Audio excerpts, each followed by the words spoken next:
speaking of unsophisticated, Sean Payton, the leader of the NFL competition committee, and his band of bitchy fans, they complained, and the NFL passed the new pass interference rule. Have at it. Number one, I wish I could stick my middle finger up in the camera.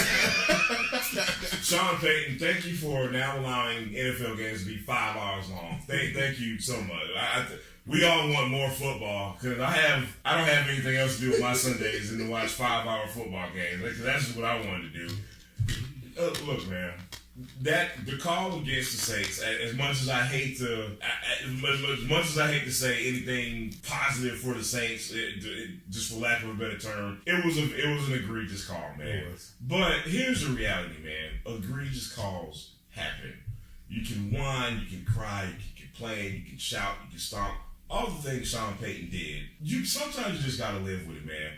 This is not a good thing. I'm sorry, man. It's just not.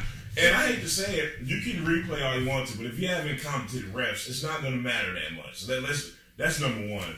Number two, man, like the NFL, I put it to you like this.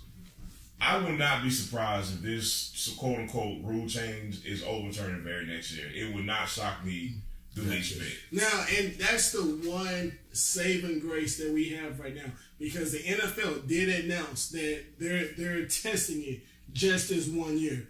And I fully believe they will go back to the way it was previously, because you've heard announcers say every game that on each and every single play, a lineman can be called for holding. Mm-hmm. On every single play. If you follow the rules, a lineman can be called for holding. On every single play, whether it be offensive or defensive, you can call someone for pass interference, because they're always chicken fighting. And I think what's going to happen is the referees, they're going to let some personal bias get involved when they're looking at these replays, and we're going to look at the same play, and we're going to see a DB with his hand resting on the elbow of a receiver, and we're going to say that's pass interference. And then the ref is going to say, well, he's not impeding, so we're not going to say pass interference. Mm-hmm. But then the next week, the exact same thing is going to happen, and then they're going to call pass interference. And I don't mean to cut you off, but let's be very clear about something. If this happens in week 4 of the NFL season, this doesn't happen. I think this is a result of this happening in such a big spot, in such a big and even with it happening in the championship game, I don't think this rule doesn't come about if the Saints fan base doesn't gripe and complain as much as they did. They had a parade before the Super Bowl. That's pathetic. That's pretty pathetic. And let me ask you guys a question right quick.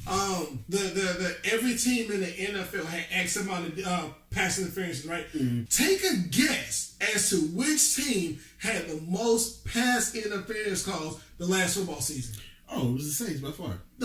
It's Saints. So Marcus freaking Saints. So the team and the fan base that led the charge in changing this rule actually led the lead in pass interference. So I'm going to look in the camera, and I want to say to the New Orleans Saints organization, to the management, to the fan base, congratulations, because you played yourself. You completely played yourself. And I can't wait until next year when this rule comes back and blows completely in your face. Yeah. I'm done with it. All right. So we got a hot one over there. Before we exit, I want you to go check out this video on YouTube from the Saints last year in the NFC Championship game. We remember that everybody was like, I bet you won. and then when the guy kicked the field goal there, you deserve it, losers. Congratulations, Saints. All right.